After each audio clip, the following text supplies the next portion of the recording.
This story is entitled The Magic Hat by Herbert L. Greenberg. I dedicate it to my grandson Julian Isaac Root, my granddaughter Sasha Claire Bruce, and grandchildren everywhere. Once upon a time in a land far, far away that was very, very cold, there lived an old man, his wife, and 6 children. The family was very, very poor, so they had a very, very tiny house and just about had enough to eat. And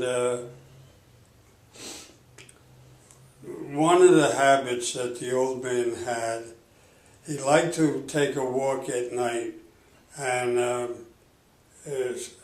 he went out one night and he had his coat on, and of course it was a very thin, worn coat because he couldn't afford anything better, and he didn't have a hat because he couldn't afford it, but he took a walk anyway.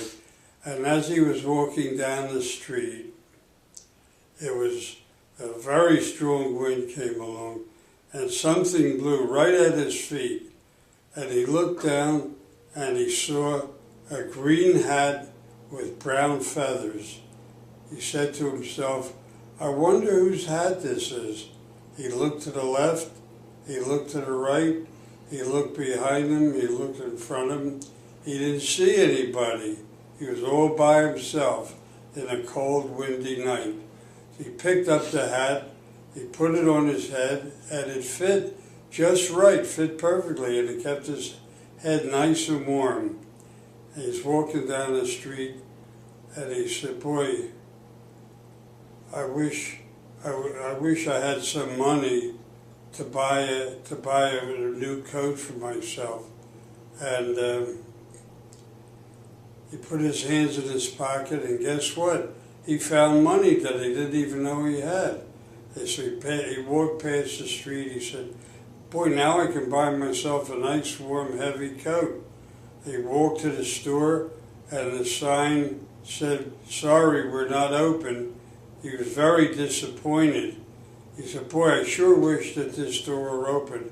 And guess what happened? All of a sudden, all the lights went on in the store, and the sign changed to, "Yes, we are open." The young man was very surprised, but very pleased that he walked in, and he looked around and he saw a beautiful, heavy overcoat. And he asked how much that overcoat was for sale, and he had enough money in his pocket, so he bought the overcoat and then he put it on, and now he was a lot warmer. Then he was walking down the street, and he said, "Boy, I really feel nice and warm in this overcoat, but I feel that we're very, very squeezed and tight, my wife and I and our 6 children in a tiny, tiny house. So I wish we had a bigger house." He walked around the corner to where his house was located, and guess what he saw? He didn't see his old little house. He saw a bigger house. And he said, "Oh my God." He said, "That's incredible. I wonder how that happened." And then he said, "You know, ever since I put this hat on, everything I wish for has come true. I wonder if it's a magic hat." He said, "Well, I'm going to find out." So he said, "I'm going to make one more wish. I wish that I were a young man instead of an old man." And guess what happened? Nothing happened. And then he came home and he said to his wife, he says, "My sweetheart, I can't believe what happened." And he started to tell her what happened from the moment that the wind brought the hat down to the front of his feet, and he picked it up and put it on his head. And he said, "Everything I wished for came true. I wish that I had the store was open and the store opened up. I wish that I had money in my pocket, and I had money in my pocket. I bought this coat.